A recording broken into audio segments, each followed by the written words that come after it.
Let's see the question number 3.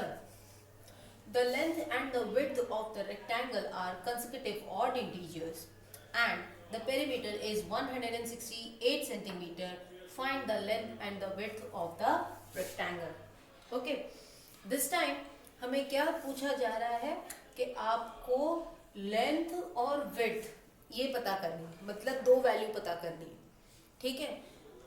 क्या चीज दी गई है कि ये जो लेंथ और ये जो विड्थ है वो क्या है, कंसेक्यूटिव ऑड इंटीजर्स है. ओके. ये कैसे है, कंसेक्यूटिव ऑड इंटीजर्स है. अब हमने पढ़ चुके हैं कि कंसेक्यूटिव इंटीजर्स क्या होते हैं, जो जस्ट एक के बाद एक आ जाते हैं, 4 5 6 7 8 9 एंड ऑल दैट. अब ये कंसेक्यूटिव ऑड इंटीजर्स किस तरह से होंगे, let's see it first of all. पहले भी इसे हम समझ लेते हैं. कंसेक्यूटिव ऑड इंटीजर, इसका मतलब क्या हुआ कि ऐसा ऑड इंटीजर, ऐसे ऑड इंटीजर जो जस्ट एक के बाद एक आ जाए, है ना. अगर हम एक ऑड इंटीजर ले लेते हैं, लेट्स से हमने ले लिया 7. ओके. ये ऑड इंटीजर्स है. ऑड इंटीजर वो जो 2 से डिवाइड नहीं हो सकते, आई मीन 2 से कंप्लीटली डिवाइड नहीं हो सकते हैं. अब देखो यहाँ पे 7 है. 7 के जस्ट बाद में कौन सा नंबर आएगा, 8 आएगा. अगर मैं यहाँ पे 8 लिखूं तो क्या ये ऑड इंटीजर है, नहीं है ना. तो वी कैन टेक 8. तो अब उसके बाद में 8 के बाद में कौन सा नंबर आ जाएगा, 9. तो यानी कि 7 के जस्ट जो बाद में ऑड नंबर आ रहा है वो क्या है, 9 है. अब 9 के बाद में जो जस्ट ऑड नंबर आएगा वो कौन सा होगा, ऑब्वियसली 10 तो हो नहीं सकता क्योंकि ये कैसा है, ये इवन नंबर है. तो हमें क्या लेना पड़ेगा, 11. यानी कि 9 के जो जस्ट बाद में आ रहा है वो कौन सा है, 11. ठीक उसी तरह से अब आगे जाते हैं. 11 के बाद में 12. 12 is not an odd number, तो क्या हो जाएगा, next odd is 13. Got it. अब हम इसके बीच के रिलेशंस देखते हैं, जैसे हमने इंटीजर्स कंसेक्यूटिव इंटीजर्स में ही खाली देखा था. अगर मैं इसका और इसका गैप देखूं, अगर मैं 7 में +2 कर दूं, 7 में +2 कर दूं, मुझे 9 मिल जाएगा. 7 में अगर मैंने +4 कर दिया, 7 में 4 ऐड करेंगे तो मुझे 11 मिलेगा. इसी तरह से अगर मैंने 7 के अंदर +6 कर दिया तो मुझे 13 मिलेगा. तो अगर हम इस पैटर्न को ध्यान से देखें, हम क्या कर रहे हैं, +2 +4 +6. अगर इसके बाद वाला इंटीजर्स अगर मुझे फाइंड आउट करना होगा तो मुझे क्या करना पड़ेगा, 7 में +8 करना पड़ेगा. 6 था, अब उसके बाद में क्या जाएगा, +8. तो हमने क्या डिफाइन किया कि अगर ये फर्स्ट वाला इंटीजर ऑड है, जिसे हमने x से डिनोट कर दिया, पहला इंटीजर क्या है, वो x जो कि क्या है, ऑड है, तो उसका जस्ट अगला इंटीजर जो कि ऑड होगा, उस ऑड इंटीजर में आपको 2 ऐड करना पड़ेगा. इसके बाद में अगला ऑड नंबर होगा तो उसमें आपको 4 ऐड करना पड़ेगा. उसके बाद अगर होगा तो उसमें आपको 6 ऐड करना पड़ेगा. इस हम 7 में ही ऐड करते जा रहे हैं ना. हमने 7 को x कंसिडर कर लिया, x +2 x +4 x +6 और सो ऑन, जितने आपको ऑड इंटीजर्स चाहिए वो आपको मिल जाएंगे. Got it. तो जब हम कंसेक्यूटिव ऑड इंटीजर्स को हमें डिफाइन करना हो तो हम कुछ इस तरह से डिफाइन करते हैं. अब हमें कितना पूछा जा रहा है वो डिपेंड करता है. 2 ऑड इंटीजर्स है, 3 ऑड इंटीजर्स है, 7 ऑड इंटीजर्स है, they will be written in this form. इसमें से पहला ऑड इंटीजर x होगा, उसके अगले वाले +2 +4 +6 एंड सो ऑन इस तरह से डिनोट किए जाएंगे. ठीक है. अब ये तो हुई ऑड की बात. क्या हो अगर ये इवन हो तो, ठीक है. अब एक बार इवन नंबर के लिए भी देख लेते हैं.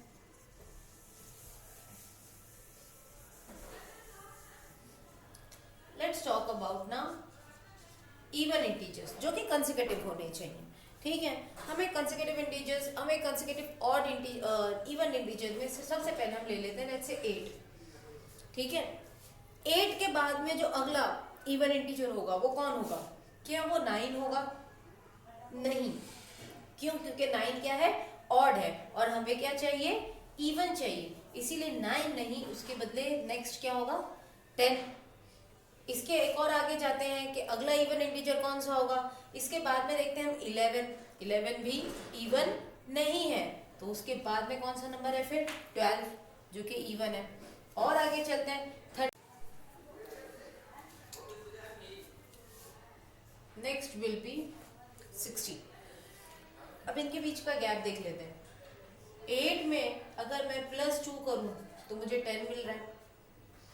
8 में अगर मैंने +4 किया तो मुझे 12 मिलेगा। 8 में अगर मैंने +6 किया तो मुझे 14 मिल रहा है। उस तरह से मुझे 16 पाने के लिए क्या करना पड़ेगा, +8 करना पड़ेगा। तो हम क्या देख रहे हैं, यहाँ पे भी जो फ्रीक्वेंसी है और द पैटर्न है किसी इवन नंबर्स को जानने के लिए, कंसेक्यूटिव इवन नंबर्स को लेने के लिए, वो क्या है, +2 +4 +6। यानी कि चाहे आप इवन नंबर लो या चाहे ऑड नंबर लो, कंसेक्यूटिव में चाहे इवन लो या ऑड लो, आपके इंटीजर्स यही होंगे, x +2 x +4 x +6। जब भी इवन या ऑड कंसेक्यूटिव इंटीजर्स को पूछा जाए हम सबसे पहले यही डिफाइन करेंगे।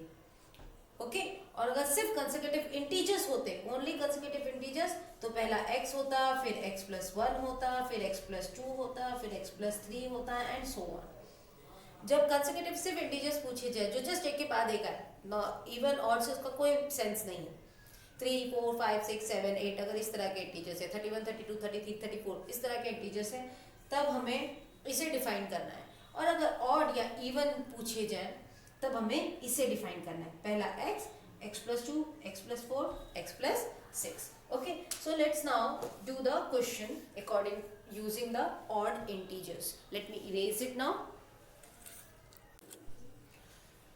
तो अब हमें लेने हैं कंसेक्यूटिव ऑड इंटीजर्स, पर कितने लेने होंगे, क्योंकि हमें लेंथ और विड्थ पता करनी है, मतलब 2 यूनिट पता करनी है, यानी कि हमें 2 ही कंसेक्यूटिव ऑड इंटीजर्स लेने होंगे।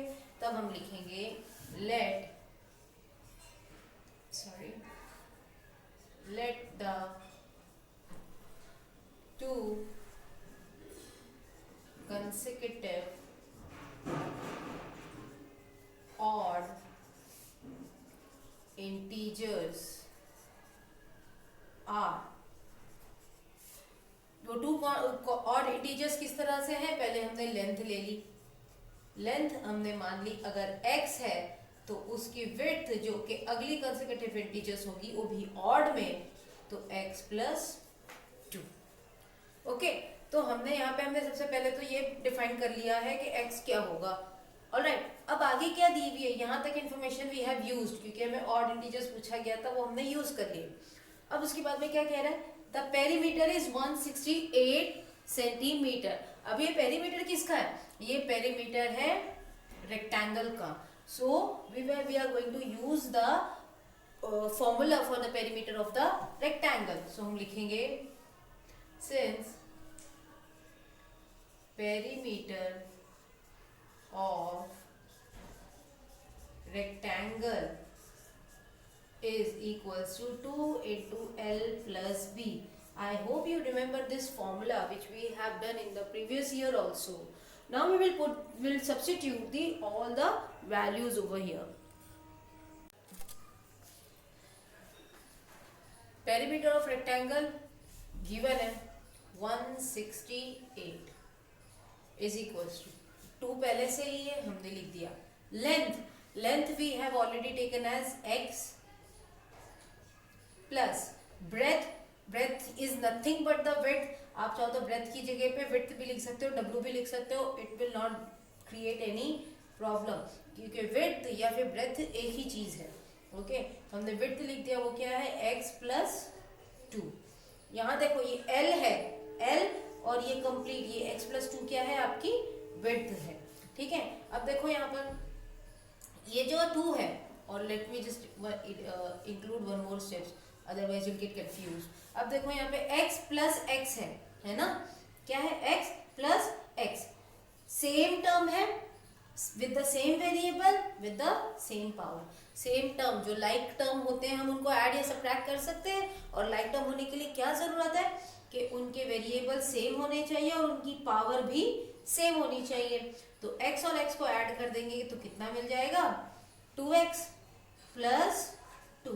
अब यहाँ देखो ये जो 2 है ना, ये इस ब्रैकेट से, इस पूरे ब्रैकेट से क्या हो रहा है, मल्टीप्लाई हो रहा है। अगर मैंने उसे वहां शिफ्ट कर दिया तो वो क्या आ जाएगा, एग्जैक्टली डिवाइड। सो हम लिखेंगे 168/2। ये 2 इधर आ गया। अब यहाँ क्या क्या बचा, 2x प्लस 2। ऑलराइट, अब इसको कैंसिल आउट कर लेते हैं, ठीक है। सो 2 की टेबल से ये कंप्लीटली हो जाएगा। 2 8 16, 2 4 8, कितना आ गया 84। ऑलराइट, अब देख लेते हैं इसे। 84 is equals to 2x plus 2। अब हम ये लीनियर इक्वेशन में पहुंच चुके हैं। लीनियर इक्वेशंस को सॉल्व करने के तरीके हम बात कर चुके हैं। सबसे पहले कांस्टेंट जो होंगे, वेरिएबल होंगे, उनको कंपेयर करते हैं। तो हम देख रहे हैं कि वेरिएबल तो एक ही है और लेफ्ट हैंड साइड में कोई वेरिएबल है ही नहीं, तो ये तो पहला वाला सॉर्ट आउट हो गया। दूसरा क्या है, taking constant on to the other side. जहां वेरिएबल है वहां कांस्टेंट नहीं रखना, मतलब इस प्लस 2 की कोई जगह यहाँ नहीं है, we will shift it over there, क्योंकि यहाँ पे प्लस 2 अपनी जगह शिफ्ट कर रहा है, इसीलिए उसने अपनी साइन चेंज कर लिया और वो क्या बन गया -2 which is equals to 2x। 84 में से 2 जाएंगे तो क्या बच जाएंगे 82 इज इक्वल्स टू 2x। अब क्या बच गया, सिर्फ एक 2 बच गया जो कि कोएफिशिएंट है, और यहाँ पे जो कोएफिशिएंट है वो मल्टीप्लाई हो रहा है, वहां जाएगा तो डिवाइड हो जाएगा। So 82 upon 2 is equals to x। अब इसको डिवाइड कर लेते हैं। 2 की टेबल से फिर से कैंसिल हो जाएगा। 2 1 2 4 8 and 2 1 2। So now let me write over here the final answers for you. So हमारे पास में x क्या हो गया, x इज इक्वल्स टू 41। ये अभी x की वैल्यू आई है। याद रखिए, जब भी हम लीनियर इक्वेशन सॉल्व करते हैं सिर्फ x की वैल्यू आना मैटर नहीं करती है। हमारा मेन आंसर कहाँ पर होता है, जिसे हमने लेट कर रखा है, जिसे हमने लेट किया है ना, वही हमारा फाइनल आंसर्स बनेगा। हमने लेट किस किस चीज को किया हुआ है, एक लेंथ को और एक विड्थ को।